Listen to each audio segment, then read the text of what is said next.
Isang nakakagulat na balitang lumabas ngayong araw matapos umami ng mga kasama ni Liza Mags na sila ay sangkot sa pagbebenta ng iligal na droga sa Los Angeles. Ayon sa mga ulat mula sa mga otoridad, inamin ng ilang mga kaalyado ni Liza ang kanilang partisipasyon sa isang malaking operasyon ng drug trafficking na nagugat sa Amerika. Kasama ng kanyang mga kaibigan, si Liza ay nahulog sa kamay ng batas at ilang oras lamang ang nakalipas na aresto ang unang ginang sa isang operasyon ng mga otoridad sa Los Angeles. Ang pagkakaresto kay Liza Mags ay nagdulot ng malaking shockwave sa buong bansa at pati na rin sa international community. Ayon sa mga source mula sa mga law enforcement agencies, nagsimula ang investigasyon laban kay Liza Mags matapos matuklasan ang mga transaksyon na nag-uugnay sa kanyang pangalan sa isang sindikato ng droga na nag-ooperate sa Los Angeles. Hindi pa matiyak kung paano naging bahagi si Liza sa operasyon, ngunit maraming nakaakalang ito ay may kinalaman sa ilang transaksyon ng pamilya diktador sa nakaraan. Samantala, nagbigay ng reaksyon ang ilang miyembro ng gobyerno at mga taga-suporta ni Pangulong Kuting Jr. na nagsasabing patuloy nilang susubukang ipagtanggol ang unang ginang sa kabila ng mga paratang. Ang mga eksperto at legal na analista ay nagsasabi na may malaking epekto ito sa administrasyon at posibleng magdulot ng mga pagbabago sa pamamahala. Habang isinasagawa ang mga investigasyon at legal na proseso, inaasahan ng publiko ang magiging tapat ng mga otoridad sa pagpapakita ng katotohanan at paghatid ng katarungan. At yan nga ang balitang ating pakakatutukan. Ngunit bagong lahat, siguraduhin mag-subscribe at ihit ang notification bell para sa patuloy na pagtutok sa mga sulyap ng bagong balita sa tunay na boses ng masa.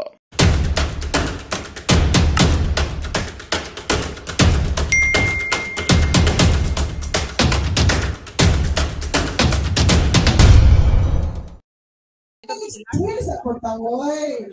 Ate, Ito naman. nagsaham. I'll give you the mic later. Kadali lang yun. Ask Maria. Mahilig ka, pwede mo mag-message ng ano? Sandali lang before we say goodbye. Wala na ba? Is she still there? Go ahead. Naka-live kayo. Okay, Miss Mahilig ka, pwede po bang any message for us before we say goodbye po? Okay, ako pala mag-message. Yes, sa lahat po ng mga akala ko kayo mag-message. Sa lahat po ng mga palangga ko sa Calgary, sa nag-organize ng event na ito, kayo dyan, Glenn, Bell, Edwin, hindi ko pa mapangalanan ng iba, but thank you so much. Amazing na nakapag-organize kayo ng ganyang kadaming mga kababayan natin, even a short period of time. Ipinapakita nyo lang sa buong mundo talagang kayo ay hindi trolls, kayo ay tunay na tao, may puso, may damdamin, na sa kabila ng kaalwanan sa buhay nyo dyan sa Canada, ay talagang nag-give time kayo to show your love, your support, not only for PRRD, but for the whole Filipino, sa buong Pilipinas, dahil nararamdaman ninyo, hindi nyo kailangang pilitin o bayaran. Kapag the moment na nakita nyo yung Pangulong Duterte na kinidnap, pinadukot ni Marcos Jr., ni Lisa Tanas, ng mga bangag, nakita nyo naman na inamin mismo ni John Vic Remulla, nakasabot si Anyo, si Gibo, lahat sila para planuhin ang pagdukot kay Pangulong Duterte. Kaya the same thing na naramdaman ko, na naramdaman nating lahat, ay nagtipon-tipon kayong ganyan. Nakakabilib po at nakakahanga. Hindi, well, it's sad to say na may mga kababayan natin na walang pakialam sa Pilipinas kapag sila ay nagkaroon na ng magandang buhay sa abroad. Pero ang mga katulad ninyo na gumanda man ang buhay dyan, pero hindi pa rin nakakalimutan na lumingon sa inyong pinanggalingan sa lupang tinubuan. Diba? Sabi nga ni Rizal, ang taong, is it Rizal? Yung kasabihan na ang taong hindi marunong lumingon sa pinanggalingan na hindi makakarating sa paroroonan. 'Di ba? At marami very bayanihan yung ginawa ninyo, 'di ba? At talagang sa kabila ng lahat na nasa Canada kayo, ay naramdam pa rin namin yung inyong pagmamahal sa Pilipinas, hindi lang sa paggamit. Gagamitin ko na si Rizal, sa sariling wikang Pilipino, di ba? Dahil kahit matagal na kayo dyan, talagang damang-dama namin na talagang kayo ay tunay na Pilipinong nagmamahal sa Pilipinas, sa sariling wika at sa ating mga kababayan. Dahil sa inyo, yung inyong mga remittance, napakalaking bagay kaya nakakapag-survive ang Pilipinas. At dahil sa inyo, lalong may tumatapang, lalong may naninindigan na sana may pag-asa pa yung Pilipinas. Pero ngayong moment na to, pinakamadilim na yugto ng bayan natin na ibenta, ikidnapin, ipagkanulo ang ating Pangulong Duterte na nagbigay sa ating mga immigrants, mga OFW ng kaalwanan every time na umuwi tayo dyan sa Pilipinas. Sa airport pa lang, lahat for sure naranasan nyo from 2016 to 2022 na wala nang nangingikil, wala nang nagtatanimbala, ngayon nagbabalikan na, wala nang nagnanakaw ng inyong mga bagahe. So that is because of Duterte's love for the Filipino people. Kaya kaya nga sabi ko nga mga kababayan, hindi biro ang manindigan. Hindi lahat kayang manindigan. Pero kayo sa kabila ng nagsusnow, alam ko dyan malamig sa Canada, pero pinili nyo lumabas at manindigan dahil sa pagmamahal nyo sa ating inang bayan. At lahat naman tayo, kahit one day, maayos talaga ang Pilipinas at doon tayo mag-retire. But we cannot retire hanggat bangag ang presidente ninyo. Ipagpatuloy nyo po lang yan ang inyong pakikipaglaban. Yes. Thank you po. Okay. Thank you naman tayo lahat kay Marlica. Thank you po. Alright. Thank you very much, guys. See you. I hope to see you in Calgary. Thank you. Patuloy nyo ang pag-support sa ating Pangulong Duterte. Alright. Ayan. Okay na palangga? Okay. So, yes. Mga kababayan, grabe talagang ipakita natin. Ulit, mananawagan ako kung kayo ay may kakayahang mag-travel. Diba? Huwag na muna kayo magbakasyon sa Pilipinas na isang bangag ang inyong presidente. Baka kayo ay, what? Kayo ay madukutan, mataniman ng bala, ma-extort sa airport. It's sad to say kasi bayan natin yan, pero nakikita nyo na. So sa Netherlands na muna kayo magbakasyon. 'Di ba? At para makapakita natin, you know what, ano din to mayroon din tong effect, yung may kakayahan lang. Of course, di naman lahat tayo ay kayang lumipad na lang. Iba, walang visa, walang pera. So kung wala kang visa, wala kang pera, diyan na lang tayo sa Pilipinas o kung saan man kayong lugar na roon. Pero may impact ito Makikita ito ng tourism ng Netherlands na teka muna, bakit ang dami pumapasok dito na na mga Pilipino from all over the world. So mapaparamdam natin sa kanila na ganito tayo, totoong solid, na naniniwala tayo na ang Duterte ay minahal ang Pilipinas. Wala namang siraulo na gagastos ng pamasahe, gagastos ng panahon, 'di ba, ng pagod na pupunta kay Pangulong Duterte o sa Netherlands, doon sa Dahig, nang hindi niya nakikita yung magandang ginawa ng Pangulong Duterte. At ngayon, lalong tumitibay, lalo talagang nagiging solido yung ating laban na itong pagkidnap kay Pangulong Duterte ay gawa-gawa lang. Kidnapping talaga. Imagine mo, ilang taon binaboy ng mainstream media. Local, yung mga local na yan ang nag-feed ng mga information sa international. Ilang taon nilang binaboy ang Pangulong Duterte. 30,000, 43, minsan nga 100,000 pa, nakikita mo na ginurgor. Pero yun nga, sa initial preliminary hearing, only 43 at hindi pa nila napatunayan na ito ay talagang inutos ni Pangulong Duterte. Wala silang napatunayan, wala pang napapatunayan. Dito pa lang sa una, talaga namang ramdam mo na may conspiracy dito. And I hope mailabas natin ang Pangulong Duterte. I am very positive. Laging positibo ako na alam na may mabuting mangyayari ito. Yung ginawa nila kay Pangulong Duterte na pagkidnap nila, masakit man sa ating lahat na nakikita nung during the hearing, mahina yung Pangulo. What do you expect? Malamig dun. Then, mag-80 na yung Pangulo. At the same time, yung kanyang medical, yung kanyang health, hindi na siya katulad nung 6 years ago. Diba? Siyempre, as we get older, diba, nagkakaroon tayo ng deterioration talaga, speaking, hearing, 'di ba? Kung ako nga minsan din na rin ako nakakalimot ka dahil sa journey ng buhay mo. So hindi na si Pangulong Duterte nakatulad ng malakas pa siya So nakikita natin, although ang sabi ni Pangulong Duterte, 'di ba? willing siyang harapin. Alam ko, hindi si Pangulong Duterte, hindi yan nalulungkot for himself. Hindi yan nalulungkot. I know that kahit hindi ko pa, although nakita ko na siya, kahit hindi ko siya nakakasama araw-araw, katulad ng pamilya niya, ramdam ko yan na daway magsalta. Yan ang isa sa mga qualities ng mga Bisaya. Okay? Yan ang isa na nakikita ko sa mga matatapang na Bisaya na kaya nilang magbuwis ng kanilang buhay basta sa kaalwanan not only ng pamilya, sa case ni Pangulong Duterte, but sa buong Pilipinas. Kahit ako, di ba? Ako, yung sinasabi ko, okay lang magurgur kayo. Gurgur ako kung matsyempohan ako, wala tayong magagawa. But I have to speak up. Sabi ko, hanggang sa uling patak ng dugo ko. Ako nga willing mamatay eh. I mean, of course, hindi ko sila hayaang magurgur nila ako nang ganon-ganon na lang. Dapat makapartida man lang ako o makalamang ako ng bongga-bongga. Dahil ngayon, mga kababayan, nakita ninyo, mismo ang NBI director nagsabi, that's threat. Threat yan na ipapahanap. Hahanapin nila ako kahit saan ako magtago at dapat na akong kalusin. Alam, not only me, yung mga vloggers, alam nyo yan, na sinasabi yan ni Fernando Po Jr., kapag puno na ang salop, dapat ng kalusin. At ang interpretation ko sa language na yan, dapat ng kalusin, dapat ng gurgurin.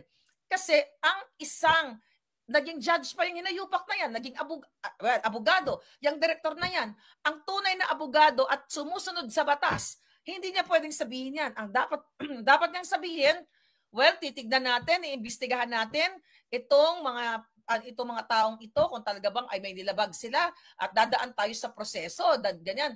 Yung si Maharlika na yan, bigyan natin siya ng kanyang karapatan na legal right, constitutional right na magpaliwanag. So oras na siya ay, may proseso, hindi eh. Dapat na raw akong kalusin. Ano ang interpretation nyo sa lengguwaheng yon? Dapat na nila akong gurgurin. True enough, na-validate yung assassins na pinadala nila dito sa akin, ni Lisa Tanas, which is yung nilalabanan ko sa korte dito. Dahil syempre, may aamin ba? Aamin ba yung mga buwaka ng inang mafia yan? Hindi yan sila aamin.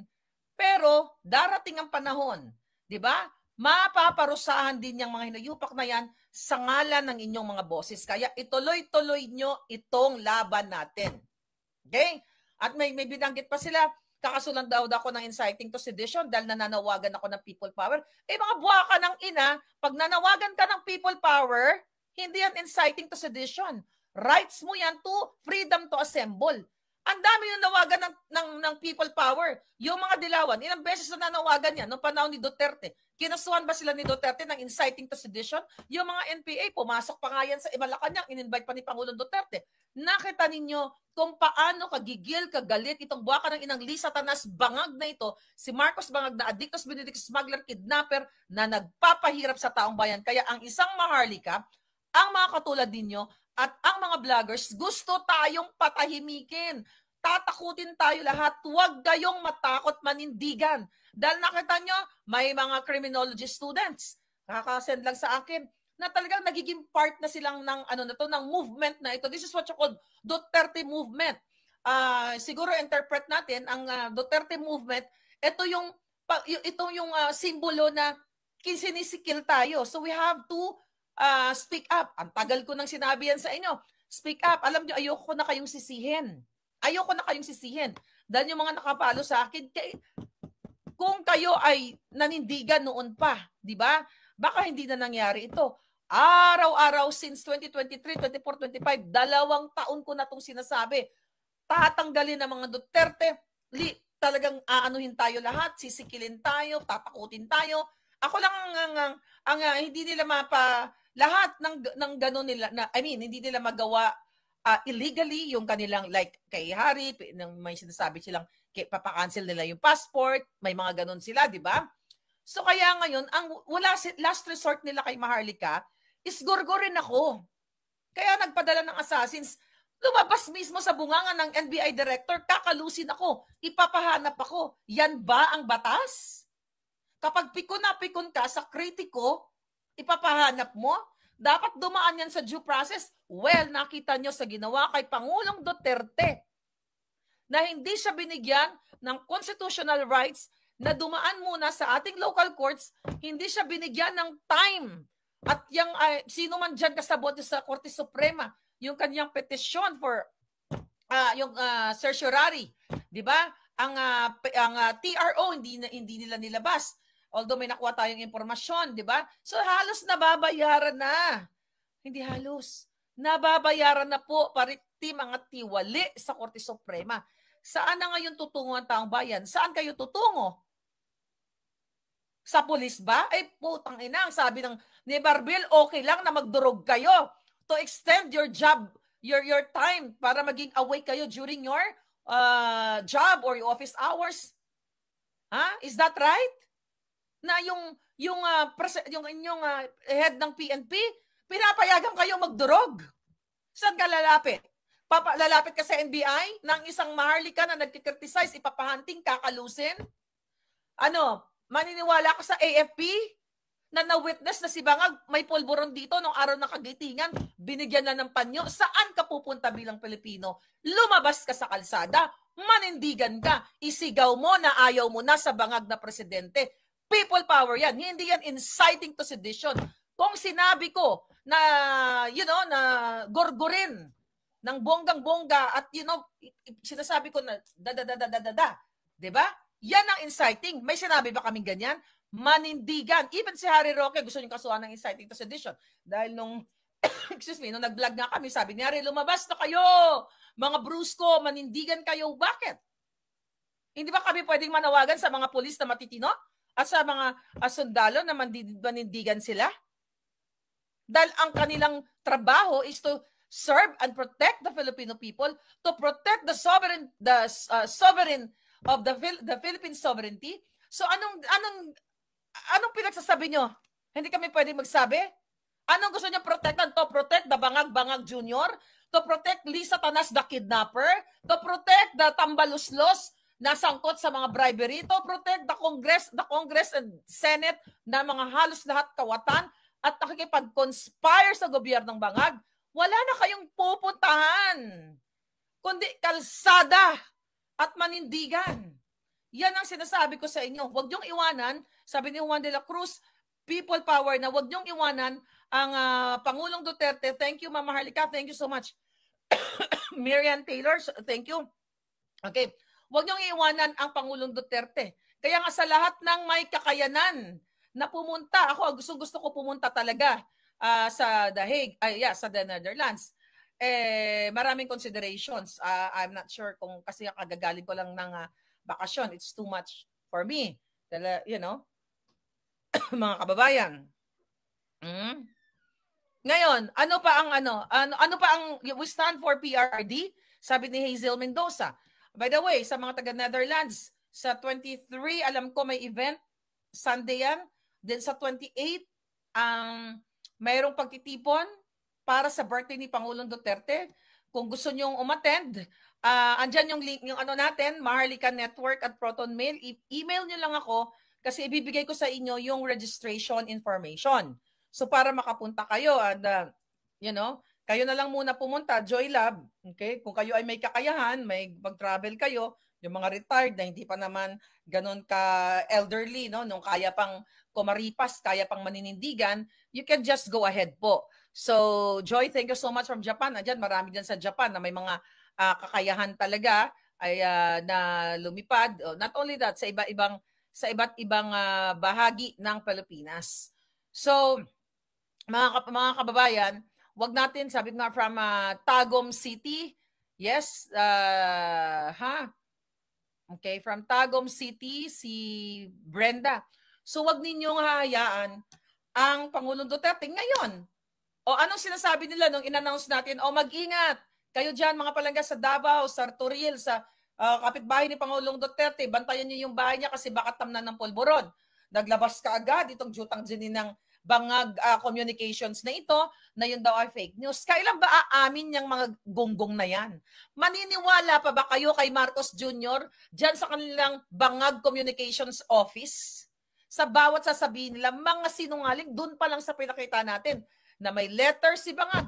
At not only letter, paulit-ulit na sinabi na hindi niya papayagan ng ICC para sa katuparan ang pagdukot kay Pangulong Duterte. Narinig nyo na sila mismo nag-orkestra sila nag-orchestrate, inamin mismo ng bobong DILG secretary na pinlano nila. Diba? At si Lisa Tanas ang may author niyan. Kitang-kita nyo na talagang kidnapper itong mga ito. Alright? Ang nakakatakot kung mag-declare si Junior ng martial law, sabi ni Isra. Tignan natin kung ano maging impact. Lahat yan may posibilidad. Pero tao ang maninindigan. Okay? Tao ang maninindigan at kapag nanindigan yung tao, baka katulad ng French yan, baka magkaroon kayo ng baka magkaroon ng mga eksenang Maria Antoinette. 'Di ba? Tignan nyo. You know what, yung may mga ganyang eksena na mga nababasa ko, tignan nila. Again, it's about you, mga kababayan. Ang inyong paninindigan, sabi ni Day Abilay, I stand for Tatay Digong. God will provide everything. Yes. Tignan natin. Okay? Hindi sila makasolusot sa, thank you, sabi ni Para sa tunay na pagbabago, hindi sila makalusot sa social media. Nakita ninyo, even mga mainstream media, ayaw nilang i-report ang mga pagtitipon, ang mga gathering. Kaya nga, yung may mga gathering, tama. So, by the way, bago ko makalimutan, lahat ng may bakasyon sa Europe, yung may schedule na kayo, isingit ninyo ang itinerary ninyo sa Netherlands. Kasi para makasinghot, no? Makasinghot kayo ng kanilang tulips. Alright? Kasi marami silang mga bulaklak. That's my isa pa paborito kong bulaklak. But ganun pa man, isama na ninyo. Para ipakita natin sa kanila, jutang na ninyo. Kinidnap nyo ang aming pinakamamahal na Pangulo, eto kami ngayon. Oy, Netherlands, eto kami, nakinabang kayo sa aming pera, inyong tourism, kumita kayo sa amin, ito ay simbolismo na maraming nagmamahal kay Pangulong Duterte. At ngayon natatakot na yung mga yan. Natatakot na yung mga bangag na yan. Kasi the moment na sobrang dami ng tao at hindi na nila nakayanan, bababa yan, tatakas siya mga yan. Diba? Tatakas siya mga yan, mga palangga. Tatakas yan si Lisa Tanas, o, di ba, yung binalita natin na bago nila pinlano yan, yung kapag kidnap kay Pangulong Duterte, nagdrama siya dito sa Amerika. I think, yes, ito. Baka hindi nyo pa ito nakita. Nakita nyo yan, nag-party-party siya.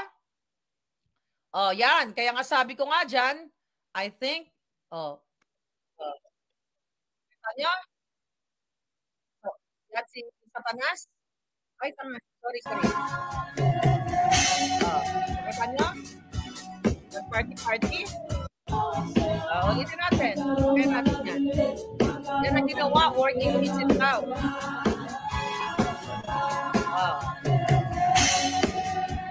Nakita nyo? Saya-saya ang bigahon, tutot. Anyway, alam nyo. So ngayon, mga kababayan, pinapakita na natin sa inyo lahat.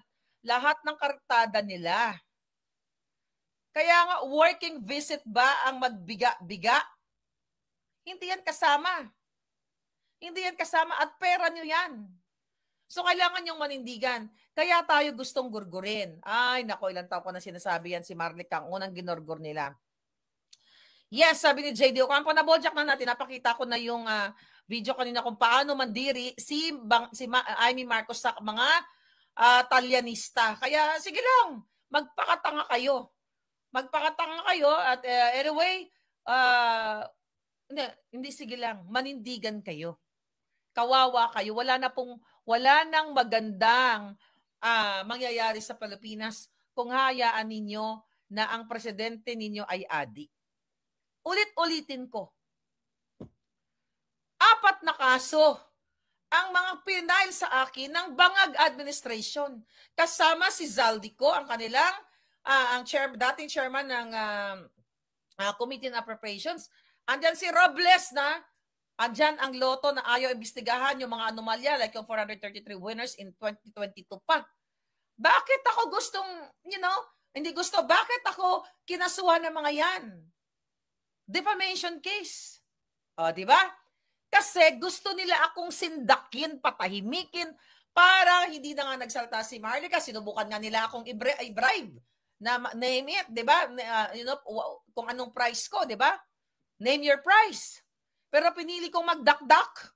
Pinili kong, salagin ang mga kaletsya nila or salagin ang mga bala kasi sabi ko nga, isang beses lang tayo mabuhay. Ako, bata pa ako, si Pangulong Duterte, mas may edad sa akin, mas naging, nagtaktikman niya na lahat ng good things sa mundong ito. 'Di ba? Nakita niya na ang good and bad sa mundong ito. So, it's sad to say, pero lagi naman niya sinasabi na he's okay, he's done. Parang ganun, 'di ba? Para sa bayan. At ako, even at my age, more than a half of Pangulong Duterte's age, 'di ba? Talagang hindi rin ako takot mamatay. Huwag tayo matakot mamatay, Palangga. Kasi ang mga takot mamatay, duwag. 'Di ba? Ang takot manindigan, hindi naman by the way, hindi naman porket manindigan ka matutsugi ka. 'Di ba? Maninindigan ka lang, hindi ka naman magugurgor. Pero pag natsyempuhan ka, hanggang doon ka na lang. Ganun lang 'yon. So kailangan ninyo talagang kailangan talaga ninyong magsalita katulad ng Calgary, katulad ng mga palangga sa iba't ibang panig ng mundo.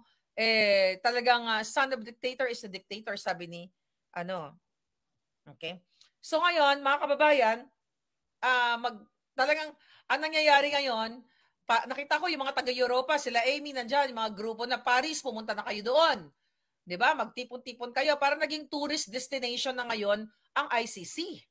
At makikita nila yan, makikita nila na kung gaano ang pagmamahal ng tao, even may mga foreigners, may mga asawa na foreigners, di ba? Nakikita nila kung paano tangkilikin at mahalin ang isang Pangulong Duterte.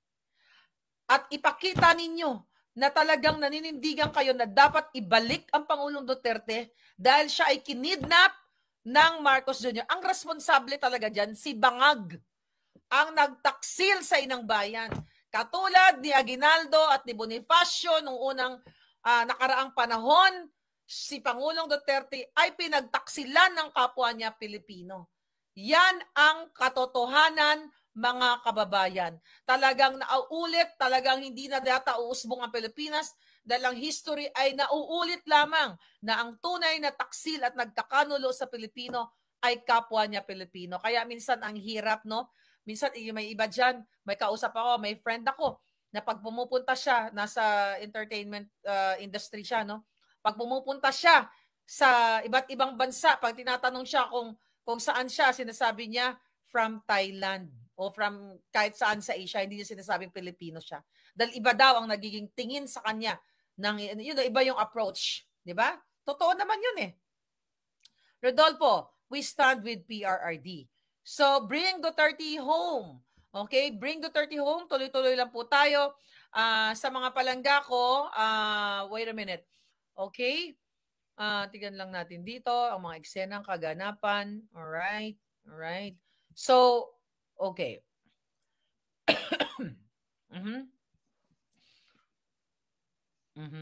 So sa mga kababayan, ang dami kasi nag-message sa Miss Marlica, bakit wala kang live during the hearing? Hindi talaga kinaya ng powers ko palangga. So talagang pagpasensyahan nyo ng alindog ko. So hindi kinaya ng powers natin. Pero just in case nahanapin nyo ako sa YouTube at wala ako, dito nyo ako makikita. Ayan, yung ating Facebook page. Ayan po. Alright, nakita nyo yan. Diyan nyo mahanap si palangga ninyo kapag wala sa YouTube. So, andyan yung ating mga comments, sa mga text, dyan yung hanapin, paki-follow. Magandang balita ang hatid namin sa inyo ngayong araw. Sa pagtatapos ng aming balitaan, nagbigay kami ng mga mahalagang impormasyon. Maraming salamat sa pagtutok at pagsuporta sa aming programa. Huwag kalimutang manatili sa mga susunod na araw para sa mga bagong balita at mga kwento na dapat nating abangan. Mula sa boses ng masa, magandang araw, Pilipinas!